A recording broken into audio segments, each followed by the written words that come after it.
Acid on my back porch.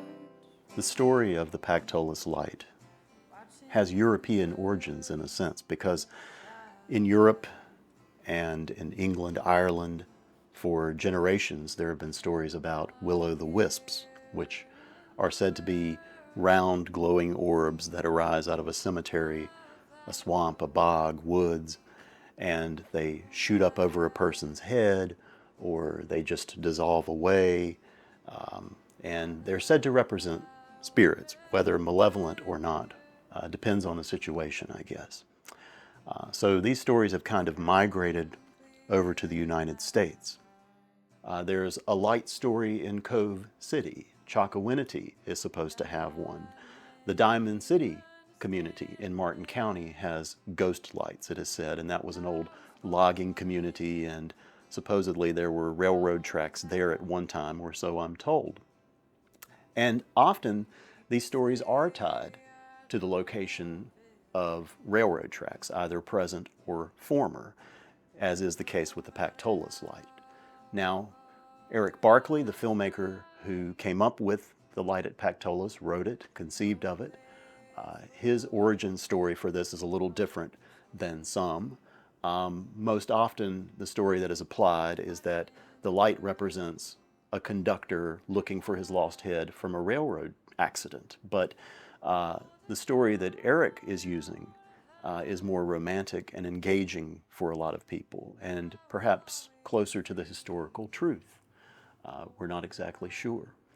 But one thing that's fascinating about the Pactolus light is that the phenomenon is located near what for us would be a significant population center, the community of Greenville. And so a lot of people drive out from Greenville to look at the light, or from surrounding communities. It's accessible to the public to some degree, although we don't urge people to go there because it is on private property and it may not be safe to pull over and look at it even in the public right of way. But traditionally, people park at the path, they flash their lights and wait for the light to appear. I've lived in Greenville, North Carolina since 2010, and I had a coworker, a friend, I think probably around 2013, that told me about the story. He's grown up here and he's been out there before, I believe. And I didn't think a whole lot of it when he first told me, but over the years I would think about it sometimes. And I went on YouTube and I watched some videos and just read up on it a little bit. And I don't know, it just always seemed kind of fascinating. Just one of the local lores to this area. And I've heard similar stories in other areas. And those things are always kind of interesting to me, I guess. I always wonder what it is, is it just in people's heads? Is it real? Is it just a random phenomenon? So it just interested me. And you are the writer, co-director, and co-producer of this film, but this is your first film, right? Yes, yeah. I got into screenwriting just kind of as a hobby and wrote some features that I never really have done anything with. And then when I wrote the short for the light at Pactolus, I wanted to write something kind of based off a real story in the area, and then was hoping I could maybe find someone to work with to actually make it so it's not just a file on a thumb drive on my desk, but something that can actually be made and produced and watched by other people. And the film is in production now. Can you tell us a little bit about the plot, kind of summarize it for us? Yeah, so the real story, or as the story I've read about the Pactolus light, is in the early 1900s. It was a couple that were going to school in Greenville, and the woman was in Richmond, Virginia, and she was supposed to come back on a train, and her boyfriend was going to meet her at the train station in Pactolus, and he rode a horse out there one night, and the train, for whatever reason, the train didn't show up, and there were just a couple of, I guess, guys up to no good out there, and they killed him, and they took his horse.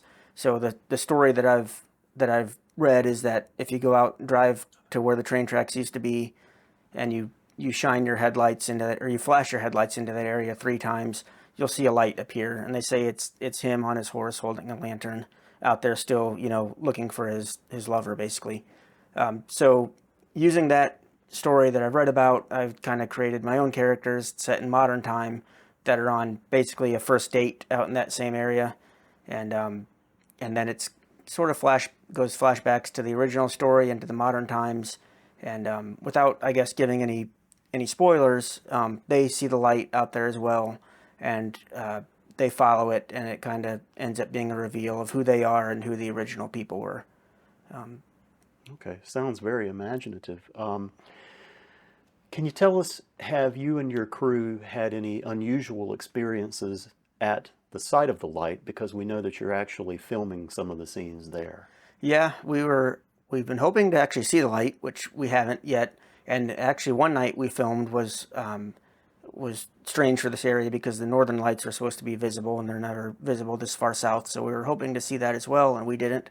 But one strange issue we've had is I don't have a new car by any means, but it's a 2015, so it's newer, and I never have any electrical issues or anything like that. And for some reason, numerous times we use my car for the scene with the couple on the date, so the car is normally running while they're sitting in there talking. And on numerous occasions when we've been filming, my batteries just randomly died. My key fob stopped working.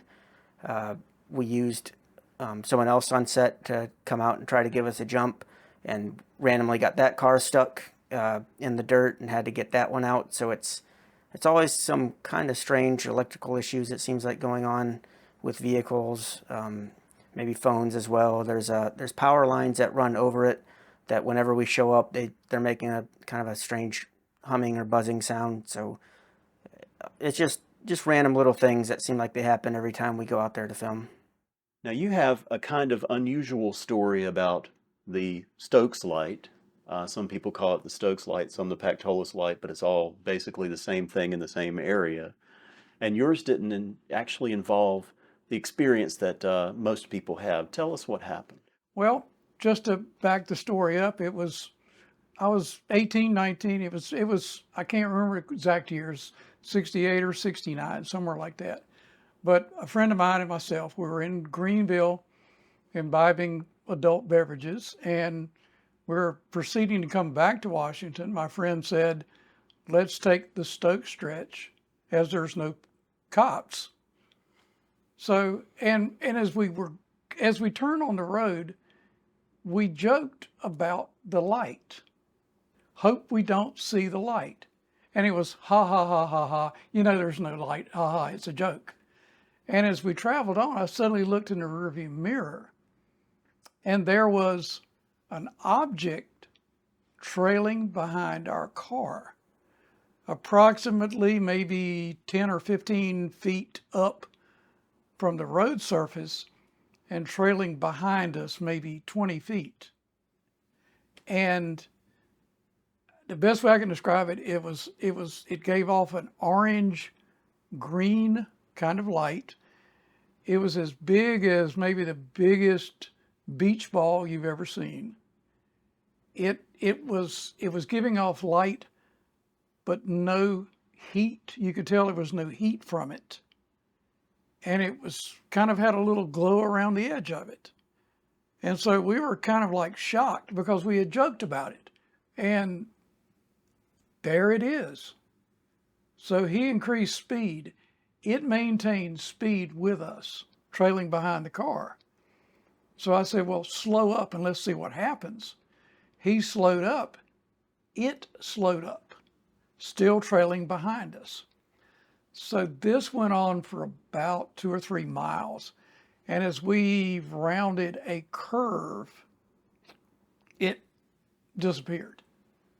And people since have told me it was swamp gas, it was car lights reflected, and I'm kind of you have to show me to make me believe. But for all these years, and now I'm 74 years old, I still reflect on that, and I know what I saw. And I can't accept anybody's explanation for it because it doesn't match what I saw. So I'm a firm believer in what David and I saw that night was real. It was some kind of phenomenon, but nobody in this many years has ever came up with an acceptable explanation to me to resolve my mind that what I saw was something extremely out of the ordinary.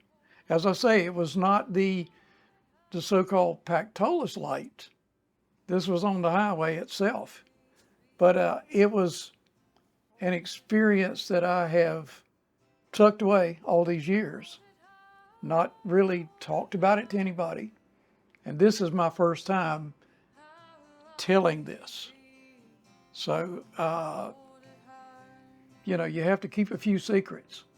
But this one is something I don't mind sharing because, and people can laugh at me if they want to, that's fine. But I know what I saw.